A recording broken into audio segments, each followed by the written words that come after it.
आमच्या रचनेचे ज्ञान ठेवतो, तो लक्षात ठेवतो की आम्ही धूळ आहोत. 15 जानेवारी 2026 गुरुवार. आज सकाळच्या ध्यानासाठी मी निवडले आहे भजन 103:1 पासून. प्रभूला आशीर्वाद दे, माझ्या आत्मा आणि माझ्यातील सर्व काही, त्याच्या पवित्र नावाला आशीर्वाद दे. शुभ प्रभात मित्रांनो. आमच्या जीवनातील प्रत्येक वेळी आम्हाला देवाला आमच्या संपूर्ण हृदय, आत्मा आणि मनाने स्तुती करायला हवी हे आठवते. चला या वचनावर ध्यान करू.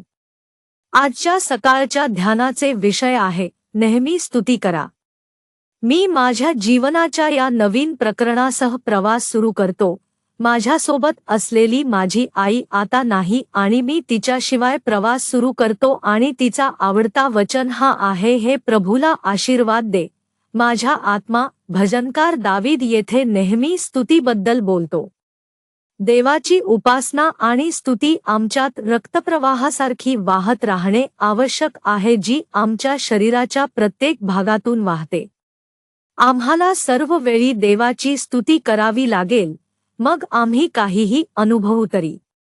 आम्हाला देवाची स्तुती करावी लागेल त्याने केलेल्या गोष्टींसाठी, करत असलेल्या गोष्टींसाठी आणि करणार असलेल्या गोष्टींसाठी. या भजनात दावीद देवाची स्तुती करण्याबद्दल बोलतो आणि स्वतःला फायद्यांची विसरू नये अशी आठवण करून देतो. हे भजन मंदिर उपस्थितीबद्दल बोलत नाही, म्हणून हे भजन कुठेही, कधीही वापरता येते. या भजनात दावीद आमच्या सर्व पापांचे क्षमा करण्यात देवाची करुणा सांगतो. तो आम्हाला नवीन करण्याच्या देवाच्या सामर्थ्याची शक्तीबद्दल बोलतो. तो देवाकडून क्षमा मिळण्याबद्दल बोलतो, मग आम्ही काहीही केले असेल तरी. तो प्रभू सर्वांपेक्षा वर आणि पलीकडे आहे आणि त्याचा सिंहासन नेहमीच स्थापित आहे असे सांगतो. तो वडिलांसारखी देवाची करुणा सांगतो. तो देव आम्हाला किती प्रेम करतो याबद्दल बोलतो. मित्रांनो, हे भजन नेहमी स्तुतीबद्दल बोलते, मग आम्ही काहीही अनुभवू तरी.